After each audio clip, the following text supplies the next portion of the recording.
least 15 houses have been lost due to a fast-moving and dangerous grass fire burning out of control near Queanbeyan in New South Wales. Residents say this is the first time they've seen a fire like this in the area.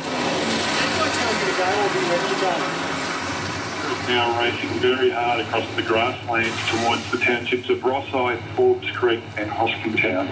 A wall of flames barrels towards them. For some, the instinct is to return, but there's no time for niceties.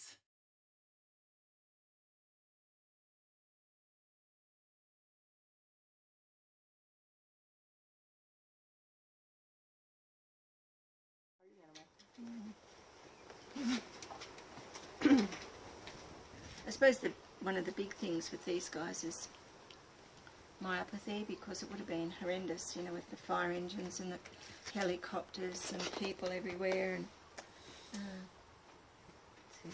yeah, she's probably got about the worst burns.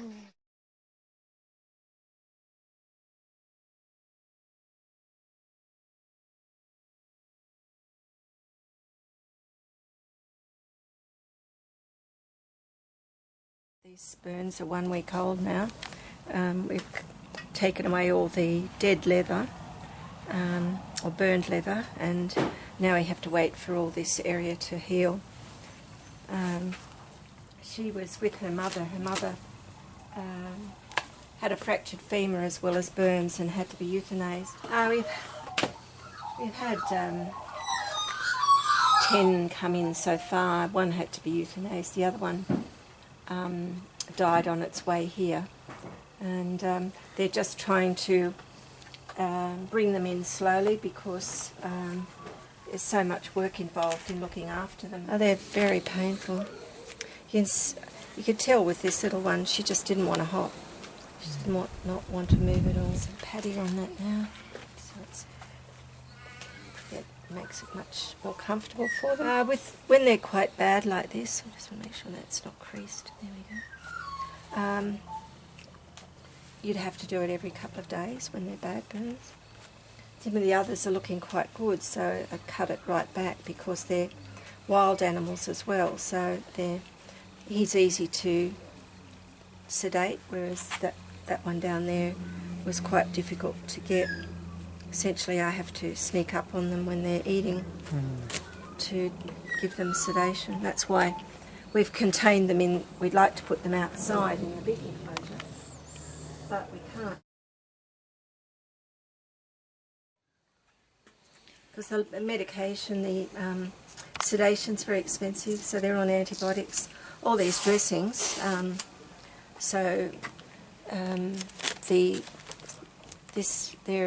depending where you buy it, a vet or a pharmacy, or I buy it from Capital Medical.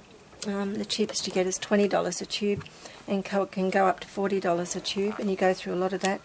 This Vaseline gauze is expensive as well, and then you've got the non-adherent dressings, and then there's the food. But it's probably this initial stage with the antibiotic sedation and dressings that's the most expensive part. And there'll be more coming in, because there's only 2 places that will take adult kangaroos, or adult animals, wallabies and kangaroos. The other place is now full. So if we say no, we can't take any more, then we'll just have to kill them. Because there's no one else that can take adults, because adults are difficult. Hard to catch, hard to look after.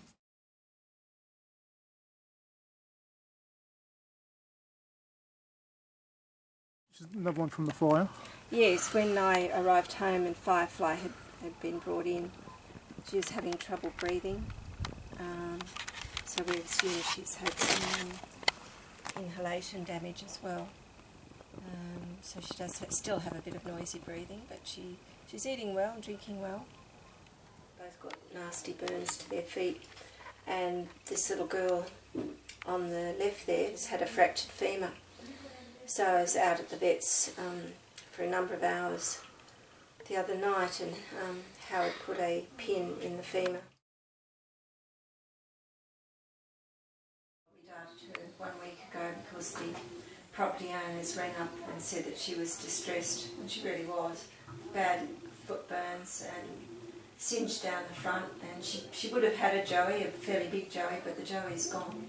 So hopefully it's still alive, but who knows? You know. But despite having these kinds of wounds on their feet and their hands, catching them has not been easy. You know, they had to be darted. It's not like you could walk up to them and just pick them up. Some of them have inhaled hot air and smoke, which has had some impact on their lungs, and that's something else we've been treating. One of the other aspects we've been mindful of with these animals is the trauma that they've actually suffered as a result of the fires, and the fact that there were fire engines and there were helicopters and people racing around and all that. So the wounds are one thing, but there's just the trauma of the whole event. And so that they might have post-traumatic stress disorder is a real consideration.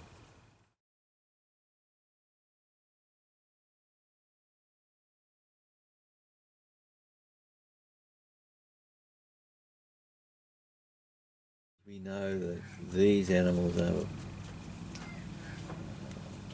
particularly sensitive to stress, and anything we can do to alleviate that stress is what we'll try and do.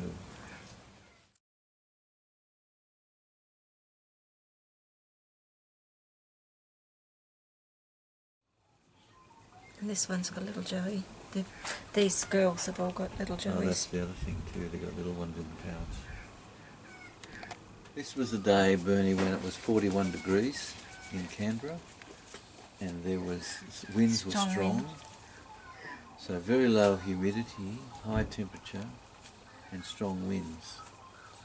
Apparently this fire started because someone was using power tools. On a 41-degree day. Yeah, that's right. And look at all the trauma it's caused. 11 people lost their houses, as well as all the animals that have been, they're out there suffering. You just go walk through the bush and you see animals everywhere that are having trouble hopping. It's just awful. Or animals that have been burnt to death. Things like possums don't really stand much of a chance. It's just awful.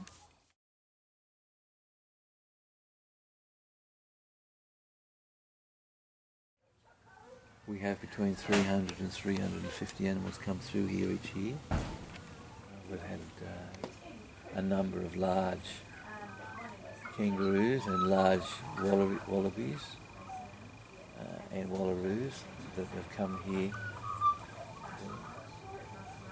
Their problems have been sorted satisfactorily, and they've been released. So there are a number that happen that way. And there are a number who, of course, when they come here, they're small, or their problems are significant. They're here for longer periods. We take on the hard cases here, because we've got some facilities to be able to do that. So, severe wounds, some fractures, pelvic fractures, those sort of things require a fair degree of time for recovery. The eye's been taken out and she's got it stitched up now. You see that? That's the other eye, the right eye. It's Monica. But otherwise she's good. So we expect that she can be released fairly soon. I was out there all night. It was a long operation. Probably would have been at least a 3-hour op, I guess, from start to finish. There are lots of animals out there in the wild with lots of disabilities. Certainly won't stop her from finding food, and won't stop her from being alert to predators, so they're the main things. This is our 17th year. Oh, God. Yeah, getting a bit old now. And we think we've probably helped in the recovery of around 5,000.